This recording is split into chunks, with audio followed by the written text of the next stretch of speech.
ಪೊನ್ನಿಯಿನ್ ಸೆಲ್ವನ್ ಕಥೆಯಲ್ಲಿ ಕನ್ನಡಿಗರು ಹೆಮ್ಮೆ ಪಡೋದಕ್ಕೆ ಏನೇನೆಲ್ಲ ವಿಷಯಗಳಿದೆ ಅಂತ ನೀವು ಕೇಳೋದೇ ಆದರೆ, ಈಗ ಆಲ್ರೆಡಿ ಕತೆ ಕೇಳಿದಂಥ ಪ್ರತಿಯೊಬ್ಬ ಕನ್ನಡಿಗರಿಗೂ ಕೂಡ ಈ ಕಥೆಯಲ್ಲಿ ಕನ್ನಡಿಗರು ಹೆಮ್ಮೆ ಪಡುವಂಥ ವಿಷಯಗಳು ಏನಿದೆ ಅಂತ ಆಲ್ರೆಡಿ ಗೊತ್ತಾಗಿರುತ್ತೆ. ಇದೇ ಯೂಟ್ಯೂಬ್ ಚಾನಲ್ನಲ್ಲಿ ಕನ್ನಡಿಗರಿಗೂ ಈ ಒಂದು ಕಥೆಯನ್ನು ತಲುಪಿಸಬೇಕು ಅನ್ನೋ ಒಂದು ಉದ್ದೇಶದಿಂದ ಇದೇ ಯೂಟ್ಯೂಬ್ ಚಾನಲ್ನಲ್ಲಿ ನಾನು ಈ ಕಥೆಯನ್ನು ಸಂಕ್ಷಿಪ್ತವಾಗಿ ಸಂಚಿಕೆಗಳ ಮುಖಾಂತರ ನಾನು ಅಪ್ಲೋಡ್ ಮಾಡಿದ್ದೀನಿ. ಈಗ ಆಲ್ರೆಡಿ ಎಷ್ಟೋ ಜನ ಈ ಒಂದು ಕಥೆಯನ್ನು ಕೇಳಿ ತುಂಬಾ ಸಪೋರ್ಟ್ ಮಾಡ್ತಾ ಇದ್ದೀರಾ. ಎಲ್ಲರೂ ಕೂಡ ನನ್ನ ಧನ್ಯವಾದಗಳನ್ನು ತಿಳಿಸೋದಕ್ಕೆ ಇಷ್ಟಪಡ್ತೀನಿ. ಅಟ್ ದ ಸೇಮ್ ಟೈಮ್ ಯಾರೆಲ್ಲ ಈ ಕಥೆಯನ್ನು ಇನ್ನೂ ಕೇಳಲಿಲ್ಲ, ದಯವಿಟ್ಟು ಕೇಳಿ. ಕನ್ನಡಿಗರಿಗೋಸ್ಕರ ಈ ಒಂದು ಕಥೆಯನ್ನು ನಾನು ಸಂಚಿಕೆಗಳ ಮುಖಾಂತರ ಕ್ರಿಯೇಟ್ ಮಾಡಿ ಅಪ್ಲೋಡ್ ಮಾಡಿರೋದು. ಸೊ ಕನ್ನಡಿಗರು ಈ ಒಂದು ಕಥೆಯನ್ನು ಈ ಒಂದು ಕಥೆಯನ್ನು ಆಧಾರವಾಗಿ ಇಟ್ಕೊಂಡು ಬರ್ತಾ ಇರತಕ್ಕಂತಹ ಪೊನ್ನಿಯಿನ್ ಸೆಲ್ವನ್ ಚಿತ್ರವನ್ನು ಚಿತ್ರಮಂದಿರಕ್ಕೆ ಹೋಗಿ ನೋಡಬೇಕಾದ್ರೆ ಯಾವುದೇ ಕನ್ಫ್ಯೂಷನ್ಸ್, ಯಾವುದೇ ಗೊಂದಲ ಇಲ್ಲದೆ ಅವರು ಚಿತ್ರವನ್ನು ಎಂಜಾಯ್ ಮಾಡಬೇಕು ಅನ್ನೋ ಒಂದು ಉದ್ದೇಶದಿಂದನೇ ನಾನು ಅಪ್ಲೋಡ್ ಮಾಡಿದ್ದೀನಿ. ಸೊ ಯಾರೆಲ್ಲ ಇನ್ನೂ ಕೇಳಿಲ್ಲ ದಯವಿಟ್ಟು ಕೇಳಿ. ಬಿಕಾಸ್ ಕನ್ನಡಿಗರು ಹೆಮ್ಮೆ ಪಡುವಂಥ ವಿಷಯಗಳು ಕೂಡ ಈ ಕಥೆಯಲ್ಲಿದೆ. ಅಟ್ ದ ಸೇಮ್ ಟೈಮ್ ಅದನ್ನು ಮೀರಿ ನಮ್ಮ ಪೂರ್ವಜರ ಇತಿಹಾಸ, ಚೋಳರು, ಚೇರರು, ಪಾಂಡ್ಯರು, ಚಾಲುಕ್ಯರು, ಹೊಯ್ಸಳರು, ಗಂಗರು, ರಾಷ್ಟ್ರಕೂಟರು, ಇವ್ರ ಬಗ್ಗೆ ಎಲ್ಲ ನಾವು ನಮ್ಗಾದಷ್ಟು ಒಂದು ಬೇಸಿಕ್ ನಾಲೆಜ್ ಆದರೂ ನಾವು ತಿಳ್ಕೊಳ್ಳೋದು ನಮ್ಮ ಕರ್ತವ್ಯ. ಅದನ್ನು ಮುಂದಿನ ಪೀಳಿಗೆಗೂ ತಲುಪಿಸೋದು ನಮ್ಮ ಕರ್ತವ್ಯ ಸ್ನೇಹಿತರೆ. ಸೊ ಈಗ ವಿಷಯಕ್ಕೆ ಬರ್ತೀನಿ. ಆಲ್ರೆಡಿ ಬ್ಯಾಟಲ್ ಆಫ್ ತಿರುಪ್ರಂಬಿಯಂ ವಾರ್ ಅನ್ನೋ ಒಂದು ವಿಡಿಯೋನ ನಾನು ಇದೇ ಯೂಟ್ಯೂಬ್ ಚಾನಲ್ನಲ್ಲಿ ಅಪ್ಲೋಡ್ ಮಾಡಿದ್ದೀನಿ. ಒಂದು ವೇಳೆ ಬ್ಯಾಟಲ್ ಆಫ್ ತಿರುಪ್ರಂಬಿಯಂ ವಾರ್ ಅನ್ನೋ ಒಂದು ವಿಡಿಯೋವನ್ನು ನೀವು ಯಾರಾದರೂ ನೋಡಿಲ್ಲ ಅಂದರೆ ಆ ವಿಡಿಯೋ ಲಿಂಕ್ ಕೂಡ ಇದೇ ಒಂದು ವಿಡಿಯೋ ಡಿಸ್ಕ್ರಿಪ್ಷನಲ್ಲಿ ಕೊಟ್ಟಿರ್ತೀನಿ, ದಯವಿಟ್ಟು ನೋಡಿ ಸ್ನೇಹಿತರೆ. ಅದರಲ್ಲಿ ಈ ಒಂದು ವಾರ್ ಬಗ್ಗೆ ಕಂಪ್ಲೀಟಾಗಿ ನಾನು ಮಾಹಿತಿ ಕೊಟ್ಟಿರ್ತೀನಿ. ಬಹಳ ಬಹಳ ಮುಖ್ಯವಾದಂಥ ಒಂದು ಮಹಾಯುದ್ಧ. ಈ ಯುದ್ಧದ ಬಗ್ಗೆ ಅಷ್ಟು ಅಚ್ಚುಕಟ್ಟಾಗಿ ಪದಗಳಲ್ಲಿ ಕಟ್ಕೊಟ್ಟಿರ್ತಾರೆ ಪೊನ್ನಿಯಿನ್ ಸೆಲ್ವನ್ನಲ್ಲಿ ನಮ್ಮ ಕಲ್ಕಿ ಕೃಷ್ಣಮೂರ್ತಿ ಅವರು. ಪೊನ್ನಿಯಿನ್ ಸೆಲ್ವನ್ ಕಥೆಯಲ್ಲಿ ಈ ಒಂದು ಮಹಾಯುದ್ಧ ತುಂಬಾನೇ ಮುಖ್ಯವಾದಂಥ ರೋಲ್ ಪ್ಲೇ ಮಾಡುತ್ತೆ. ಬಿಕಾಸ್ ಈ ಒಂದು ಯುದ್ಧ ನಡೀದೇ ಹೋಗಿದ್ದರೆ ಚೋಳ ಸಾಮ್ರಾಜ್ಯ ಮತ್ತೆ ಪೀಕ್ ಹೋಗ್ತಾ ಇತ್ತೋ ಇಲ್ವೋ ಅನ್ನೋದೇ ಒಂದು ಡೌಟು. ಅಂದರೆ ಅಳಿವಿನ ಅಂಚಿನಲ್ಲಿ ಇರ್ತಕ್ಕಂತಹ ಚೋಳ ಸಾಮ್ರಾಜ್ಯ ಮತ್ತೆ ಬಲಿಷ್ಠವಾಗಿ ಬೆಳೆದು ನಿಂತ್ಕೊಳ್ಳೋದಕ್ಕೆ ಕಾರಣನೇ ಈ ತಿರುಪ್ರಂಬಿಯಂ ಮಹಾಯುದ್ಧ. ಸರಿ, ಇದು ಯಾವ ಕಾಲಘಟ್ಟದಲ್ಲಿ ನಡೀತು? 9ನೇ ಶತಮಾನದಲ್ಲಿ ನಡೀತು, ಮಧ್ಯಕಾಲದಲ್ಲಿ ನಡೀತು. ಸೊ ಹಾಗಾಗಿನೇ ಮಧ್ಯಕಾಲದ ಚೋಳರು ಮತ್ತೆ ಬಲಿಷ್ಠವಾಗಿ ಎದ್ದು ನಿಂತ್ಕೊಳ್ಳೋದಕ್ಕೆ ಕಾರಣನೇ ಈ ಮಹಾಯುದ್ಧ. ಅಟ್ ದ ಸೇಮ್ ಟೈಮ್ ದಕ್ಷಿಣ ಭಾರತದ ಇತಿಹಾಸದಲ್ಲೇ ಒಂದು ತಿರುವು ಕೊಟ್ಟಂತಹ ಮಹಾಯುದ್ಧ ಅಂತ ಹೇಳಿದ್ರು ಕೂಡ ತಪ್ಪಾಗಲಾರದು ಸ್ನೇಹಿತರೆ. ಸಂಶೋಧನೆಕಾರರು ಕೂಡ ಅದೇ ರೀತಿ ಅವರು ಅಭಿಪ್ರಾಯ ಪಟ್ಟಿದ್ದಾರೆ. ಸೊ 9ನೇ ಶತಮಾನದಲ್ಲಿ ತಂಜಾವೂರು ಜಿಲ್ಲೆಯ ಈಗಿರ್ತಕ್ಕಂತಹ ತಂಜಾವೂರು ಜಿಲ್ಲೆಯಲ್ಲಿರ್ತಕ್ಕಂತಹ ಕುಂಭಕೋಣಂನ ಸಮೀಪದಲ್ಲಿರ್ತಕ್ಕಂತಹ ತಿರುಪ್ರಂಬಿಯಂ ಅನ್ನೋ ಒಂದು ಊರಿನಲ್ಲಿ ಈ ಮಹಾಯುದ್ಧ ನಡೆಯುತ್ತೆ. ತಿರುಪ್ರಂಬಿಯಂ ಅನ್ನೋ ಒಂದು ಊರು ಈಗಲೂ ಕೂಡ ಇದೆ. ಈ ಮಹಾಯುದ್ಧ ನಡೆದಂತಹ ಸ್ಥಳದಲ್ಲಿ ಈಗಲೂ ಕೂಡ ಒಂದು ದೇವಸ್ಥಾನ ಇದೆ. ಅದ್ರ ಬಗ್ಗೆ ನಾನು ಈ ಒಂದು ಎಕ್ಸ್ಪ್ಲೈನ್ ಮಾಡಬೇಕಾದ್ರೆ ನಾನು ಹೇಳ್ತೀನಿ ಆ ದೇವಸ್ಥಾನದ ಬಗ್ಗೆ. ಸೊ ಈಗ ಈ ಮಹಾಯುದ್ಧ ಯಾವ ಸಾಮ್ರಾಜ್ಯಗಳ ನಡುವೆ ನಡೆಯುತ್ತೆ ಅಂದರೆ, ಪಲ್ಲವರಿಗೂ ಪಾಂಡ್ಯರಿಗೂ ನಡೆಯುವಂಥ ಒಂದು ಮಹಾಯುದ್ಧ. ಪಲ್ಲವರಿಗೂ ಪಾಂಡ್ಯರಿಗೂ ನಡೆಯುವಂಥ ಮಹಾಯುದ್ಧದಲ್ಲಿ ಚೋಳರಿಗೆ ಏನು ಕೆಲಸ ಅಂತ ಕೇಳ್ತೀರಾ? ಪಲ್ಲವರು ಪಾಂಡ್ಯರು ಈ ಒಂದು ಸಂದರ್ಭದಲ್ಲಿ ಈ ಒಂದು ಯುದ್ಧ ನಡಿಬೇಕಾದ್ರೆ ಪಲ್ಲವರು ಪಾಂಡ್ಯರು ತುಂಬಾನೇ ಬಲಿಷ್ಠವಾಗಿ ಬೆಳೆದು ನಿಂತಿರ್ತಾರೆ ಸ್ನೇಹಿತರೆ. ಸೊ ಪಲ್ಲವರಿಗೂ ಪಾಂಡ್ಯರಿಗೂ ಯುದ್ಧ ನಡಿಬೇಕಾದ್ರೆ ಪಲ್ಲವರಿಗೆ ಸಾಮಂತರಾಗಿರ್ತಾರೆ ಚೋಳರು. ಅಂದರೆ ಟ್ಯಾಕ್ಸ್ ಕಟ್ಕೊಂಡಿರ್ತಾರೆ. ಅಂದರೆ ಸಾಮಂತ ಸಾಮ್ರಾಜ್ಯಗಳು ಅಂದರೆ ನಿಮಗೆ ಗೊತ್ತಿರುತ್ತೆ. ಈಗ ಸ್ಟೇಟ್ ಗೌರ್ಮೆಂಟ್ ಹೇಗೆ ಸೆಂಟ್ರಲ್ ಗೌರ್ಮೆಂಟ್ಗೆ ಟ್ಯಾಕ್ಸ್ ಕಟ್ಟುತ್ತೋ, ಅಂದರೆ CGST SGST ಅಂತ ಒಂದು ಎಕ್ಸಾಂಪಲ್ ನೀವು ತಗೋಬಹುದು. ಸೊ ಅದೇ ರೀತಿ ಸಾಮಂತ ಸಾಮ್ರಾಜ್ಯಗಳು ಯಾವತ್ತೂ ಕೂಡ ಸಾಮಂತ ಸಾಮ್ರಾಜ್ಯಗಳು ಅದು ಇನ್ನೊಂದು ಸಾಮ್ರಾಜ್ಯದ ಕೆಳಗಡೆ, ಇನ್ನೊಂದು ಯಾವುದೋ ಒಂದು ಸಾಮ್ರಾಜ್ಯದ ಕಂಟ್ರೋಲಲ್ಲಿ ಇರ್ತಕ್ಕಂಥ ಸಾಮ್ರಾಜ್ಯ ಅಂತ ನೀವು ಅರ್ಥ ಮಾಡ್ಕೋಬೇಕು ಸ್ನೇಹಿತರೆ. ಸೊ ಈಗ ಪಲ್ಲವರಿಗೆ ಸಾಮಂತ ಸಾಮ್ರಾಜ್ಯವಾಗಿ ಚೋಳ ಸಾಮ್ರಾಜ್ಯ ಇರುತ್ತೆ. ಇಂತಹ ಒಂದು ಟೈಮ್ ಪೀರಿಯಡ್ನಲ್ಲಿ ವಿಜಯಾಲಯ ಚೋಳ ಅವರು ಈ ಒಂದು ಚೋಳ ಸಾಮ್ರಾಜ್ಯವನ್ನು ಆಳ್ವಿಕೆ ನಡೆಸ್ತಾ ಇರ್ತಾರೆ. ಅಂದರೆ ಅವರಿಗೆ ತುಂಬಾನೇ ವಯಸ್ಸಾಗಿರುತ್ತೆ. ಸೊ ಹಾಗಾಗಿ ನಾನು ಇನ್ನು ಜವಾಬ್ದಾರಿಯನ್ನು ನನ್ನ ಮಗನಿಗೆ ವಹಿಸ್ತೀನಿ ಅಂತ ಹೇಳಿ ಅವರ ಮಗ ಆದಿತ್ಯ ಚೋಳ ಅವ್ರಿಗೆ ಸಾಮ್ರಾಜ್ಯದ ಜವಾಬ್ದಾರಿಯನ್ನು ವಹಿಸಿ ಅವರು ರೆಸ್ಟ್ ತಗೋತಾ ಇರ್ತಾರೆ ಅಂತ ಹೇಳ್ಬೋದು. ಅವ್ರಿಗೆ ಎದ್ದು ಓಡಾಡೋದಕ್ಕೂ ಸಾಧ್ಯ ಆಗೋದಿಲ್ಲ. ಅಂದರೆ 2 ಕಾಲಿರಲ್ಲ ಅಂತ ಬೇರೆ ಸಂಶೋಧನೆ ಮಾಡಿರೋರು ಅಭಿಪ್ರಾಯ ಪಡ್ತಾರೆ. ಸೊ ಹೀಗಿರಬೇಕಾದ್ರೆ ಪಲ್ಲವರಿಗೂ ಪಾಂಡ್ಯರಿಗೂ ಯುದ್ಧ ನಡೆಯುತ್ತೆ. ಇವರು ಪಳೆಯಾರೈ ಬಂದು ಕುಂಭಕೋಣಂನ ಸಮೀಪದಲ್ಲಿರ್ತಕ್ಕಂಥ ಒಂದು ಊರು. ಪಳೆಯಾರೈನ ರಾಜಧಾನಿಯನ್ನಾಗಿ ಮಾಡಿಕೊಂಡು ನಮ್ಮ ಚೋಳರು ಆಳ್ವಿಕೆ ನಡೆಸ್ತಾ ಇರ್ತಾರೆ. ಸೊ ಇಂಥ ಒಂದು ಸಂದರ್ಭದಲ್ಲಿ ಪಲ್ಲವರಿಗೂ ಪಾಂಡ್ಯರಿಗೂ ಯುದ್ಧ ನಡಿಬೇಕಾದ್ರೆ ಪಲ್ಲವರ ಪರವಾಗಿ ಪಾಂಡ್ಯರ ವಿರುದ್ಧ ಎಷ್ಟೋ ಯುದ್ಧಗಳಲ್ಲಿ ಚೋಳರು ಭಾಗಿಯಾಗ್ತಾರೆ. ಆದಿತ್ಯ ಚೋಳ ಅವರು ಭಾಗಿಯಾಗ್ತಾರೆ. ನಂತರ ಕಡೆಗೆ ಒಂದು ದಿನ ಫೈನಲ್ ಆಗಿ ಒಂದು ಯುದ್ಧ ನಡೆಯುತ್ತೆ. ಈ ಯುದ್ಧದಲ್ಲಿ ಕನ್ನಡಿಗರು ಹೆಮ್ಮೆ ಪಡುವಂಥ ಒಂದು ವಿಷಯ ನಡೆಯುತ್ತೆ. ಏನು ವಿಷಯ ಅಂದರೆ, ಗಂಗ ಸಾಮ್ರಾಜ್ಯದಿಂದ 1ನೇ ಪೃಥ್ವಿಪತಿಯವರು ಬಂದು ಈ ಯುದ್ಧದಲ್ಲಿ ಭಾಗಿಯಾಗ್ತಾರೆ. ಪಾಂಡ್ಯರ ವಿರುದ್ಧ ಪಲ್ಲವರ ಪರವಾಗಿ ಚೋಳರ ಜೊತೆ ಸೇರ್ಕೊಂಡು ಪಾಂಡ್ಯರ ವಿರುದ್ಧ ಯುದ್ಧ ಮಾಡಿ 1ನೇ ಪೃಥ್ವಿಪತಿಯವರು ವೀರ ಮರಣವನ್ನು ಹೊಂದುತ್ತಾರೆ ಸ್ನೇಹಿತರೆ ಈ ಒಂದು ಯುದ್ಧದಲ್ಲಿ. ಸೊ ಹೀಗೆ ವೀರ ಮರಣವನ್ನು ಹೊಂದಿದಂತಹ 1ನೇ ಪೃಥ್ವಿಪತಿಯವರ ಒಂದು ನೆನಪಿನ ಚಿಹ್ನೆಯಾಗಿ ತಿರುಪ್ರಂಬಿಯಂ ಊರಿನಲ್ಲೇನೆ, ಅಂದರೆ ಈ ಯುದ್ಧ ನಡೆಯೋದು ತಿರುಪ್ರಂಬಿಯಂ ಊರಿನಲ್ಲಿ. ಸೊ ಹಾಗಾಗಿ ಆ ಒಂದು ತಿರುಪ್ರಂಬಿಯಂ ಊರಿನಲ್ಲೇನೆ ಪಲ್ಲಿಪ್ಪಡೈ ದೇವಸ್ಥಾನವನ್ನು ಕಟ್ತಾರೆ. ಪಲ್ಲಿಪ್ಪಡೈ ದೇವಸ್ಥಾನ ಅಂದರೆ ಏನು ಅಂತ ಕೇಳ್ತೀರಾ? ಸಿಂಪಲ್ ಸ್ನೇಹಿತರೆ, ನೀವೆಲ್ಲ ನೋಡಿರ್ತೀರಾ. ಈಗಲೂ ಕೂಡ ಹಳ್ಳಿಗಳಿಗೆ ಹೋದರೆ ವೀರಗಲ್ಲುಗಳನ್ನು ನೀವು ನೋಡ್ಬೋದು. ವೀರಗಲ್ಲುಗಳು ಅಂದರೆ ವೀರಗಲ್ಲುಗಳು ಯಾವ ರೀತಿ ಇರುತ್ತೆ ಅಂದರೆ, ವೀರಗಲ್ಲುಗಳನ್ನು ನೀವು ನೋಡಿದ್ರೆ ಅಲ್ಲಿ ಒಬ್ಬ ವೀರ ಒಂದು ಕತ್ತಿಯನ್ನು ಹಿಡ್ಕೊಂಡು ಒಂದು ಚಿರತೆನೋ ಅಥವಾ ಹುಲಿಯನ್ನೋ ಕತ್ತಿಯನ್ನು ಇಟ್ಕೊಂಡು ಚುಚ್ತಾ ಇರೋವಂಥ ಒಂದು ಕೆತ್ತನೆ ಮಾಡಿರ್ತಾರೆ. ಸೊ ಅದು ಏನು ಅರ್ಥ ಅಂತ ನೀವು ಕೇಳೋದಾದರೆ ಸಿಂಪಲ್ಲು, ಆಗಿನ ಕಾಲಘಟ್ಟದಲ್ಲಿ ಒಂದು ಪರ್ಟಿಕ್ಯುಲರ್ ಗ್ರೂಪ್ಗೋಸ್ಕರನೋ ಅಥವಾ ಒಂದು ಹಳ್ಳಿಗೆ ಅಂದರೆ ಒಂದು ಹಳ್ಳಿಲಿರ್ತಕ್ಕಂಥ ಜನಕ್ಕೋಸ್ಕರನೋ ಒಬ್ಬ ಸೈನಿಕನೋ ಅಥವಾ ಆ ಊರಿನ ಕಾವಲುಗಾರನೋ ಅವ್ರಿಗೋಸ್ಕರ ಅವನು ಹೋರಾಟ ಮಾಡಿ ವೀರ ಮರಣವನ್ನು ಹೊಂದಿದ್ರೆ ಅವನನ್ನು ದೇವರಾಗಿ, ಅಂದರೆ ಅವನಿಗೆ ಒಂದು ವೀರಗಲ್ಲುಗಳನ್ನು ಅವರು ಸ್ಥಾಪನೆ ಮಾಡಿ, ಅಲ್ಲಿರ್ತಕ್ಕಂಥ ಹಳ್ಳಿ ಜನರು ವೀರಗಲ್ಲನ್ನು ಸ್ಥಾಪನೆ ಮಾಡಿ ಅವರನ್ನ ಒಂದು ರೀತಿ ದೇವ್ರ ಥರ ಪೂಜಿಸುವಂಥ ಒಂದು ಪದ್ಧತಿ. ಅಂದರೆ ಇದನ್ನೇ ಚೋಳರು ಅಂತ ಹೇಳೋದಕ್ಕಾಗೋದಿಲ್ಲ. ಮುಖ್ಯವಾಗಿ ಚೋಳರು ತುಂಬಾ ಫಾಲೋ ಮಾಡ್ತಾ ಇದ್ರು. ಯಾವುದು? ವೀರಗಲ್ಲುಗಳನ್ನು ಫಾಲೋ ಮಾಡ್ತಾ ಇದ್ರು. ಅಟ್ ದ ಸೇಮ್ ಟೈಮ್ ಇದಕ್ಕಿಂತ ಒಂದು ಲೆವೆಲ್ ಮೇಲೆ ಅಂತಾನೆ ಹೇಳ್ಬೋದು, ಪಲ್ಲಿಪ್ಪಡೈ ಅಂತ ಫಾಲೋ ಮಾಡ್ತಾ ಇದ್ರು. ಪಲ್ಲಿಪ್ಪಡೈ ಅಂದರೆ ವೀರಗಲ್ಲುಗಳನ್ನು ಸ್ಥಾಪನೆ ಮಾಡಿದರೆ ಒಬ್ಬ ವೀರ ಸತ್ತಿರ್ತಕ್ಕಂತಹ ಜಾಗದಲ್ಲಿ, ಅವನನ್ನು ಸಮಾಧಿ ಮಾಡಿರ್ತಕ್ಕಂಥ ಜಾಗದಲ್ಲಿ ವೀರಗಲ್ಲನ್ನು ಇವರು ಸ್ಥಾಪನೆ ಮಾಡಿದರೆ, ಅದು ವೀರಗಲ್ಲನ್ನು ಸ್ಥಾಪನೆ ಮಾಡಿದರೆ ಅವನ ಒಂದು ನೆನಪಿನ ಚಿಹ್ನೆಯಾಗಿ ವೀರಗಲ್ಲನ್ನು ಸ್ಥಾಪನೆ ಮಾಡಿದರೆ ಅವನನ್ನು ದೇವ್ರ ಥರ ಪೂಜೆ ಮಾಡ್ತಾರೆ ಅಂತ ಹೇಳ್ಬೋದು. ಅದೊಂದು ಪದ್ಧತಿ. ಆದರೆ ಒಬ್ಬ ವೀರನೋ ಅಥವಾ ಸೈನಿಕನೋ ಒಬ್ಬ ಯುವರಾಜನೋ ಒಬ್ಬ ರಾಜನೋ ಯಾರಾದರೂ ಯುದ್ಧ ಮಾಡಬೇಕಾದ್ರೆ ವೀರ ಮರಣವನ್ನು ಹೊಂದಿದ್ರೆ ಅವನು ಸತ್ತಿರ್ತಕ್ಕಂಥ ಜಾಗದಲ್ಲಿ, ಅಂದರೆ ಅವನನ್ನು ಸಮಾಧಿ ಮಾಡಿದಂತಹ ಜಾಗದಲ್ಲಿ ಒಂದು ವೀರಗಲ್ಲನ್ನು ಸ್ಥಾಪನೆ ಮಾಡಿ ಅದೇ ಜಾಗದಲ್ಲೇ ಒಂದು ಶಿವನ ದೇವಸ್ಥಾನನೋ ಅಥವಾ ನಾರ್ಮಲ್ ಆಗಿ ಒಂದು ಶಿವನ ದೇವಸ್ಥಾನವನ್ನು ಇವರು ಸ್ಥಾಪನೆ ಮಾಡಿದ್ರೆ ಅದನ್ನು ಪಲ್ಲಿಪ್ಪಡೈ ದೇವಸ್ಥಾನ ಅಂತ ಹೇಳ್ತಾರೆ ತಮಿಳಿನಲ್ಲಿ. ಇದು ಒಂದು ಪದ್ಧತಿ. ಚೋಳರು ತುಂಬಾ ಸ್ಟ್ರಾಂಗ್ ಆಗಿ ಫಾಲೋ ಮಾಡ್ಕೊಂಡು ಬಂದಂಥ ಒಂದು ಪದ್ಧತಿ.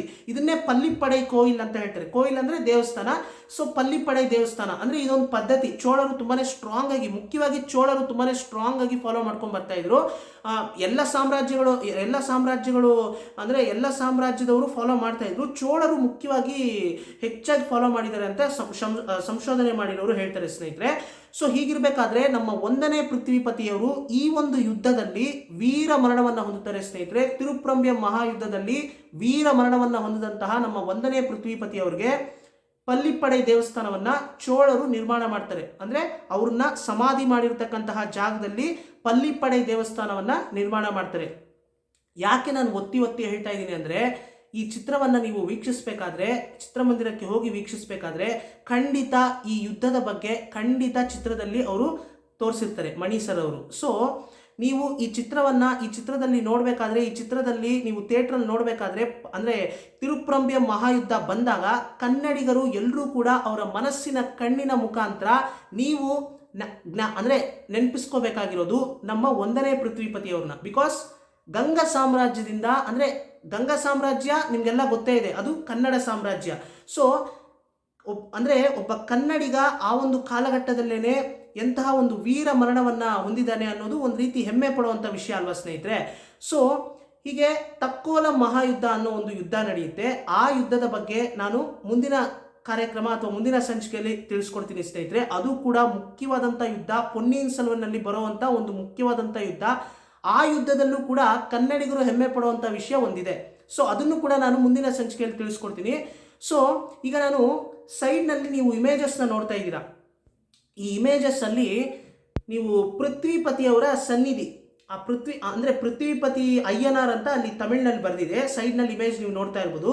ಸೊ ಈ ಸೈಡ್ನಲ್ಲಿ ಕಾಣ್ತಾ ಇರ್ತಕ್ಕಂತಹ ಇಮೇಜು ಈಗ ಅಂದರೆ ಪ್ರೆಸೆಂಟ್ ತಮಿಳ್ನಾಡಿನಲ್ಲಿ ಈಗಲೂ ಕೂಡ ನೀವು ತಿರುಪ್ರಂಬಿಯಂ ಊರಿಗೆ ಹೋದರೆ ಅಲ್ಲಿ ಪಲ್ಲಿಪ್ಪಡೈ ದೇವಸ್ಥಾನ ಏನು ಕಟ್ಟಿದ್ದಾರೆ, ಈ ಪಲ್ಲಿಪ್ಪಡೈ ದೇವಸ್ಥಾನವನ್ನು ನಿರ್ಮಾಣ ಮಾಡಿದ್ದು ಆದಿತ್ಯ ಚೋಳ ಅವರು, ವಿಜಯಾಲಯ ಚೋಳ ಅವರ ಮಗ ಆದಿತ್ಯ ಚೋಳ ಅವರು ಈ ಒಂದು ಯುದ್ಧ ನಡೆದ ನಂತರ ನಿರ್ಮಾಣ ಮಾಡಿದ್ದು. ಸೊ ಈ ಒಂದು ಯುದ್ಧ ನಡೆದ ನಂತರ ಪಲ್ಲಿಪಡೆ ದೇವಸ್ಥಾನವನ್ನ ಪೃಥ್ವಿಪತಿ ಅವರ ಒಂದು ನೆನಪಿನ ಚಿಹ್ನೆಯಾಗಿ ಈ ಒಂದು ದೇವಸ್ಥಾನವನ್ನ ನಿರ್ಮಾಣ ಮಾಡ್ತಾರೆ. ಇದರಲ್ಲಿ 2 ಸನ್ನಿಧಿಗಳನ್ನ ಇವರು ನಿರ್ಮಾಣ ಮಾಡಿದ್ದಾರೆ. ಒಂದು ಅವರ ತಂದೆ ವಿಜಯಾಲಯ ಚೋಳ ಅವರ ಹೆಸರಿನಲ್ಲಿ ಒಂದು ಸನ್ನಿಧಿಯನ್ನ ಇವರು ಕಟ್ಟಿದ್ದಾರೆ. ಸೊ ಆ ವಿಜಯಾಲಯ ಅಯ್ಯನಾರ್ ಅಂತ ಅದಕ್ಕೊಂದು ಹೆಸರಿಟ್ಟಿದ್ದಾರೆ. ನಂತರ ಇನ್ನೊಂದು ಸನ್ನಿಧಿ ನೀವು ನೋಡ್ತಾ ಇರೋದು ಈಗ, ಆ ಇನ್ನೊಂದು ಸನ್ನಿಧಿಯ ಹೆಸರು 1ನೇ ಪೃಥ್ವಿಪತಿ, ಅಂದ್ರೆ ಪೃಥ್ವಿಪತಿ ಅಯ್ಯನಾರ್ ಅಂತ ಅವರು ನೇಮ್ ಮಾಡಿದ್ದಾರೆ. ನೀವು ಸೈಡಲ್ಲಿ ಇಮೇಜ್ ನೋಡ್ತಾ ಇರ್ಬೋದು. ಸೊ ಈ ಇಮೇಜು ಅಂದರೆ ನಾನು ಇನ್ಸ್ಟಾಗ್ರಾಮಲ್ಲಿ ತುಂಬಾ ಇತಿಹಾಸಕ್ಕೆ ಆಸಕ್ತಿ ಇರ್ತಕ್ಕಂತಹ ಒಬ್ಬ ವ್ಯಕ್ತಿ ಇದನ್ನು ಶೇರ್ ಮಾಡ್ಕೊಂಡಿದ್ರು. ಸೊ ಅದನ್ನು ನಾನು ಸ್ಕ್ರೀನ್ಶಾಟ್ ಹಿಡಿದು ನಾನು ನಿಮಗೆ ತೋರಿಸ್ತಾ ಇದ್ದೀನಿ.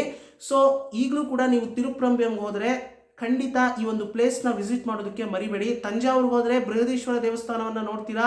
ನಂತರ ಸಮೀಪದಲ್ಲೇ ಇರ್ತಕ್ಕಂತಹ ಕುಂಭಕೋಣಂನ ಸಮೀಪದಲ್ಲೇ ಈ ಒಂದು ತಿರುಪ್ರಂಬಿಯಂ ಊರಿರೋದು. ಕುಂಭಕೋಣಂನಿಂದ ಒಂದು 6-7 ಕಿಲೋಮೀಟರ್ ಇದೆ ಅಂತ ಹೇಳ್ತಾರೆ ತಿರುಪ್ರಂಬಿಯಂ ಅನ್ನೋ ಒಂದು ಊರು. ಈ ಊರಿನಲ್ಲಿ ಈ ಒಂದು ಪಲ್ಲಿಪಡೆ ದೇವಸ್ಥಾನ ಇದೆ ಸ್ನೇಹಿತರೆ. ಸೊ ಈ ಒಂದು ಪಲ್ಲಿಪಡೆ ದೇವಸ್ಥಾನಕ್ಕೆ ಹೋದರೆ ನಿಜಕ್ಕೂ ಕನ್ನಡಿಗರೆಲ್ಲ ಹೆಮ್ಮೆ ಪಡುವಂಥ ವಿಷಯ. ಪೃಥ್ವಿಪತಿಯವರ ಸನ್ನಿಧಿಯನ್ನು ನೋಡಿದ ತಕ್ಷಣ ನಿಜಕ್ಕೂ ಒಂದು ರೀತಿ ರೋಮಾಂಚನ ಆಗುತ್ತೆ ಅಂತಲೇ ಹೇಳ್ಬೋದು ಸ್ನೇಹಿತರೆ. ಸೊ ಈ ವಿಷಯಗಳೆಲ್ಲ ಎಷ್ಟೋ ಜನಕ್ಕೆ ಗೊತ್ತೇ ಇಲ್ಲ. ಸೊ ಹಾಗಾಗಿ ಆದಷ್ಟು ನಮ್ಮ ಪೂರ್ವಜರ ಇತಿಹಾಸವನ್ನು ಮುಂದಿನ ಪೀಳಿಗೆಗೂ ತಲುಪಿಸ್ಬೇಕು ಅನ್ನೋ ಒಂದು ಉದ್ದೇಶದಿಂದ ನಾನು ನಿಮ್ಮ ಜೊತೆಗೆ ಹಂಚ್ಕೋತಾ ಇದ್ದೀನಿ ಸ್ನೇಹಿತರೆ. ಅದರಲ್ಲೂ ಪೊನ್ನಿಯಿನ್ ಸೆಲ್ವನ್ ಈಗ ಚಿತ್ರ ಬರ್ತಾ ಇದೆ, ಈ ಮುಖಾಂತರ ಆದರೂ ಒಂದು ರೀತಿ ಇಂಟ್ರೆಸ್ಟ್ ಆಗಿ ಕೇಳ್ತಾರೆ ಅನ್ನೋ ಒಂದು ಉದ್ದೇಶದಿಂದ ನಾನು ಇಷ್ಟರ ಮಟ್ಟಿಗೆ ಈ ಒಂದು ಪೊನ್ನಿಯಿನ್ ಸೆಲ್ವನ್ ಕಥೆಗೆ ಇಂಪಾರ್ಟೆನ್ಸ್ ಕೊಡ್ತಾ ಇದ್ದೀನಿ. ಬಿಕಾಸ್ ಐತಿಹಾಸಿಕ ಹಿನ್ನೆಲೆ ಇರತಕ್ಕಂಥ ಕಾದಂಬರಿ ಆದ್ರಿಂದ ಆದಷ್ಟು ನಾವು ಇತಿಹಾಸ ಅಂದರೆ ಇದರಲ್ಲಿ ತುಂಬಾ ನಿಜವಾಗ್ಲೂ ನಡೆದಿರ್ತಕ್ಕಂಥ ಇತಿಹಾಸವನ್ನು ಆಧಾರವಾಗಿಟ್ಕೊಂಡು ಅಲ್ಲಲ್ಲಿ ಈ ರೀತಿ ಯುದ್ಧಗಳ ಬಗ್ಗೆನೂ ನಮ್ಮ ಕಲ್ಕಿ ಕೃಷ್ಣಮೂರ್ತಿಯವರು ಮಾಹಿತಿ ಕೊಡ್ತಾರೆ. ಅಂದರೆ ಮಾಹಿತಿ ಕೊಡ್ತಾರೆ ಅನ್ನೋದಕ್ಕಿಂತ ಹೆಚ್ಚಾಗಿ ತಿರುಪ್ರಂಬಿಯ ಮಹಾಯುದ್ಧನ ಕಂಪ್ಲೀಟಾಗಿ ಇವರು ಎಕ್ಸ್ಪ್ಲೈನ್ ಮಾಡಿಕೊಡ್ತಾರೆ ಸ್ನೇಹಿತರೆ ಕಲ್ಕಿ ಕೃಷ್ಣಮೂರ್ತಿಯವರು. ಸೊ ಅಂದರೆ ಅವರು ಇಲ್ಲಿ ಇನ್ನೊಂದು ನಾವು ನೋಡಬೇಕಾಗುತ್ತೆ ಸ್ನೇಹಿತರೆ, ಈ ಒಂದು ಯುದ್ಧ ನಡಿಬೇಕಾದ್ರೆ ವಿಜಯಾಲಯ ಚೋಳ ಅವರು ಪಾರ್ಟಿಸಿಪೇಟ್ ಮಾಡಿದ್ರ ಇಲ್ವಾ ಅನ್ನೋದು ಒಂದು ಕಾಂಟ್ರವರ್ಸಿ. ಅಂದರೆ 879 CE ಕಾಮನ್ ಎರಾ 879 ಈ ಒಂದು ಯುದ್ಧ ನಡೀತು ಅಂತ ಹೇಳ್ತಾರೆ ಸಂಶೋಧನೆಕಾರರು. 870 ಅಂದರೆ 870ರಲ್ಲೇ ಇವರು ತೀರ್ಕೊಂಡ್ರು ವಿಜಯಾಲಯ ಚೋಳ ಅವರು. ನಂತರ ಅವರು ತೀರ್ಕೊಂಡು 9 ವರ್ಷದ ನಂತರ ಈ ಒಂದು ಯುದ್ಧ ನಡೀತು ಅಂತ ಹೇಳ್ತಾರೆ. ಸೊ ಇದೊಂದು ಡಿಬೇಟ್ ಟಾಪಿಕ್ ಆಗಿದೆ. ಬಟ್ ಕೆಲವರು ಇಲ್ಲ, ವಿಜಯಾಲಯ ಚೋಳ ಅವರು ಈ ಒಂದು ಯುದ್ಧದಲ್ಲಿ ಭಾಗಿಯಾಗಿದ್ರು ಅಂತಾರೆ. ಸೊ ಹೀಗೆ ಅಂದರೆ ಈ ಯುದ್ಧದ ಬಗ್ಗೆ ನಾನು ಹೆಚ್ಚು ಮಾಹಿತಿ ಕೊಟ್ಟಿಲ್ಲ ಇಲ್ಲಿ. ಯಾಕೆ ಅಂತಂದರೆ ಈ ಯುದ್ಧ ನಡೆಯುತ್ತೆ, ಈ ಯುದ್ಧದಲ್ಲಿ ಪಾಂಡ್ಯರು ಸೋಲನ್ನ ಅಂದರೆ ಅವರು ಸೋಲ್ತಾರೆ, ಪಾಂಡ್ಯರು ಸೋಲ್ತಾರೆ, ಪಲ್ಲವರು ಗೆಲ್ತಾರೆ. ಪಲ್ಲವರು ಗೆದ್ದ ನಂತರ ಚೋಳರು ಅಂದರೆ ಚೋಳ ಸಾಮ್ರಾಜ್ಯಕ್ಕೆ ಇಂಡಿಪೆಂಡೆಂಟ್ ಕೊಡ್ತಾರೆ, ಅಂದರೆ ಸ್ವತಂತ್ರವಾಗಿ ನೀವಿನ್ನ ಆಳ್ವಿಕೆ ನಡೆಸ್ಬೋದು ಅಂತ. ಯಾಕೆಂತಂದರೆ ಪಲ್ಲವ ಸಾಮ್ರಾಜ್ಯದ ರಾಜ ಆ ಒಂದು ಕಾಲಘಟ್ಟದಲ್ಲಿ ಅಪರಾಜಿತ ವರ್ಮನ್ ಅಂತ. ಸೊ ಈ ಅಪರಾಜಿತ ವರ್ಮನ್ ಅವರು ಹೀಗೆ ಚೋಳರು ತುಂಬಾ ಸ್ಟ್ರಾಂಗ್ ಆಗಿ ನಮಗೋಸ್ಕರ ಯುದ್ಧ ಮಾಡಿ ನಮ್ಮ ಒಂದು ಸಾಮ್ರಾಜ್ಯವನ್ನು ಉಳಿಸ್ಕೊಟ್ಟಿದ್ದಾರೆ ಅನ್ನೋ ಒಂದು ಖುಷಿಯಲ್ಲಿ ಸಂತೋಷದಲ್ಲಿ ಅವರು ಸ್ವತಂತ್ರವನ್ನು ಇವರು ಅನೌನ್ಸ್ ಮಾಡಿಬಿಡ್ತಾರೆ. ಚೋಳ ಸಾಮ್ರಾಜ್ಯ ಇನ್ಮೇಲೆ ಸ್ವತಂತ್ರ ಸಾಮ್ರಾಜ್ಯ, ನೀವು ಸ್ವತಂತ್ರವಾಗಿ ಆಳ್ವಿಕೆ ನಡೆಸ್ಬೋದು, ತಂಜಾವೂರನ್ನು ಕ್ಯಾಪಿಟಲ್ ಆಗಿ ಮಾಡಿಕೊಂಡು ನೀವು ಆಳ್ವಿಕೆ ನಡೆಸ್ಬೋದು ಅಂತ ಅವರು ಅನೌನ್ಸ್ ಮಾಡಿಬಿಡ್ತಾರೆ.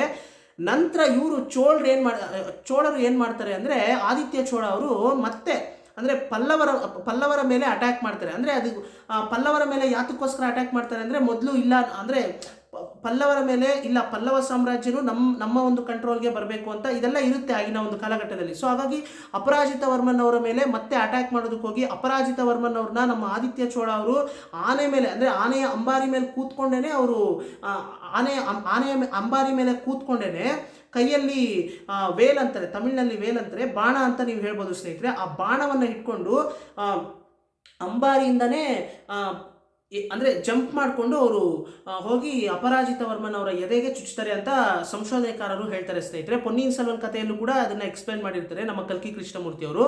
ಸೊ ಹೀಗಿರಬೇಕಾದ್ರೆ ಅಂದರೆ ಇಲ್ಲಿ ಪಲ್ಲವರು ಪಾಂಡ್ಯರನ್ನು ಸೋಲಿಸ್ತಾರೆ, ನಂತರ ಚೋಳರಿಗೆ ಸ್ವತಂತ್ರವನ್ನು ಕೊಡ್ತಾರೆ, ನಂತರ ಚೋಳರು ಪಲ್ಲವರನ್ನು ಸೋಲಿಸ್ತಾರೆ, ನಂತರ ಚೋಳರು ತುಂಬ ಬಲಿಷ್ಠವಾಗಿ ಬೆಳೆಯೋದಕ್ಕೆ ಶುರು ಆಗ್ತಾರೆ. ಸೊ ಇದಕ್ಕೆಲ್ಲ ಫೌಂಡೇಶನ್ ಅಂತಲೇ ನಾವು ಫೌಂಡೇಶನ್ ಯಾರು ಅಂತ ನೀವು ಕೇಳೋದೇ ಆದರೆ ವಿಜಯಾಲಯ ಚೋಳ ಅವರು. ಯಾಕಂತಂದರೆ ಸಂಶೋಧನೆ ಮಾಡಿರೋರು ಹೇಳೋ ಪ್ರಕಾರ ವಿಜಯಾಲಯ ಚೋಳ ಅವರು ಈ ಒಂದು ಯುದ್ಧ ಸೋಲೋ ಅಂತ ಪರಿಸ್ಥಿತಿಯಲ್ಲಿ ಇರಬೇಕಾದ್ರೆ ವಿಜಯಾಲಯ ಚೋಳ ಅವರು ಬಂದು ನಂಬಿಕೆ ಅಂದರೆ ಅಲ್ಲಿರ್ತಕ್ಕಂಥ ಸೈನಿಕರಿಗೆ, ಅಲ್ಲಿರ್ತಕ್ಕಂಥ ಅಂದರೆ ಆದಿತ್ಯ ಚೋಳ ಅವ್ರಿಗೆ ಮತ್ತು ಅಪರಾಜಿತ ವರ್ಮನ್ ಅವ್ರಿಗೆ ಮತ್ತು ಪೃಥ್ವಿಪತಿ ಅವರಿಗೆ ಇವರಿಗೆಲ್ಲ ಒಂದು ನಂಬಿಕೆಯನ್ನು ಕೊಟ್ಟು ಮತ್ತೆ ಯುದ್ಧ ಮಾಡಬೇಕು, ನಾವು ಈ ಯುದ್ಧದಲ್ಲಿ ಹೇಗಾದರೂ ಮಾಡಿ ನಾವು ಗೆಲುವನ್ನು ಸಾಧಿಸಬೇಕು ಅಂತ ಅವರು ನಂಬಿಕೆಯನ್ನು ಕೊಟ್ಟು ವಿಜಯಾಲಯ ಚೋಳ ಅವರು ಈ ಯುದ್ಧದಲ್ಲಿ 2 ಕಾಲು ಇಲ್ಲ ಅಂದರೂ ಕೂಡ ಅವರು ಪಾರ್ಟಿಸಿಪೇಟ್ ಮಾಡ್ತಾರೆ. ಹೇಗೆ ಪಾರ್ಟಿಸಿಪೇಟ್ ಮಾಡ್ತಾರೆ ಎಲ್ಲವನ್ನು ಕೂಡ ನಾನು ಪೊನ್ನಿಯಿನ್ ಸೆಲ್ವನ್ ಕತೆ ಹೇಳಬೇಕಾದ್ರೂ ಎಕ್ಸ್ಪ್ಲೈನ್ ಮಾಡಿದ್ದೀನಿ. At the same time battle of Tiruppurambiyam war ಅನ್ನೋ ಒಂದು ವಿಡಿಯೋ ಏನು ಬಿಟ್ಟಿದ್ದೀನಿ ಆ ವಿಡಿಯೋದಲ್ಲೂ ನಾನು ಎಕ್ಸ್ಪ್ಲೈನ್ ಮಾಡಿದ್ದೀನಿ. ಸೊ ಈ ವಿಡಿಯೋ ನಾನು ಜಸ್ಟ್ ಒಂದು ಟೀಸರ್ ಥರ ನಾನು ಹೇಳಿದ್ದೀನಿ ಅಷ್ಟೇ. ಈ ಯುದ್ಧದ ಬಗ್ಗೆ ನೀವು ಕಂಪ್ಲೀಟಾಗಿ ಡೆಪ್ತಾಗಿ ತಿಳ್ಕೋಬೇಕು ಅಂತಂದರೆ ಖಂಡಿತ ಈ ಒಂದು ವಿಡಿಯೋ ಡಿಸ್ಕ್ರಿಪ್ಷನಲ್ಲಿ ನಾನು ಕೊಟ್ಟಿದ್ದೀನಿ. ಪೊನ್ನಿಯಿನ್ ಸೆಲ್ವನ್ ಎಲ್ಲ ಸಂಚಿಕೆಗಳ ಪ್ಲೇಲಿಸ್ಟ್ ಲಿಂಕನ್ನು ಕೊಟ್ಟಿದ್ದೀನಿ. ಮತ್ತು ಬ್ಯಾಟಲ್ ಆಫ್ ತಿರುಪ್ರಮ್ಯಂ ವಾರ್ ವಿಡಿಯೋ ಏನಿದೆ ಆ ವಿಡಿಯೋ ಲಿಂಕ್ ಕೂಡ ಇದೇ ವಿಡಿಯೋ ಡಿಸ್ಕ್ರಿಪ್ಷನಲ್ಲಿ ಕೊಟ್ಟಿದ್ದೀನಿ. ದಯವಿಟ್ಟು ನೋಡಿ ಸ್ನೇಹಿತರೆ, ಮುಖ್ಯವಾದಂಥ ಮಾಹಿತಿ. ಈ ಮಾಹಿತಿಯನ್ನು ನೀವು ತಿಳ್ಕೊಂಡು ಮರಿಬಾರ್ದು. ಸೊ ಪೊನ್ನಿಯಿನ್ ಸೆಲ್ವನ್ ಅಂತ ಹೇಳಿದ ತಕ್ಷಣ ಕನ್ನಡಿಗರೆಲ್ಲರೂ ಕೂಡ ಮರಿದೇ ಇರತಕ್ಕಂತಹ ಒಂದು ವಿಷಯ ಏನಪ್ಪಾ ಅಂತಂದ್ರೆ ಬ್ಯಾಟಲ್ ಆಫ್ ತಿರುಪ್ರಮ್ಯಂ, ಅಂದ್ರೆ ತಿರುಪ್ರಮ್ಯಂ ಮಹಾಯುದ್ಧ. ಬಿಕಾಸ್ ತಿರುಪ್ರಮ್ಯಂ ಮಹಾಯುದ್ಧ ನಡೀದೇ ಹೋಗಿದ್ದಿದ್ರೆ ಚೋಳ ಸಾಮ್ರಾಜ್ಯ ಅಳಿವಿನ ಅಂಚಿನಲ್ಲಿರ್ತಕ್ಕಂತಹ ಚೋಳ ಸಾಮ್ರಾಜ್ಯ ಮತ್ತೆ ಬಲಿಷ್ಠವಾಗಿ ಎದ್ದು ನಿಂತ್ಕೊಂತ ಇತ್ತಾ ಇಲ್ವಾ ಅನ್ನೋದೇ ಒಂದು ದೊಡ್ಡ ಯಕ್ಷ ಪ್ರಶ್ನೆ ಸ್ನೇಹಿತರೆ.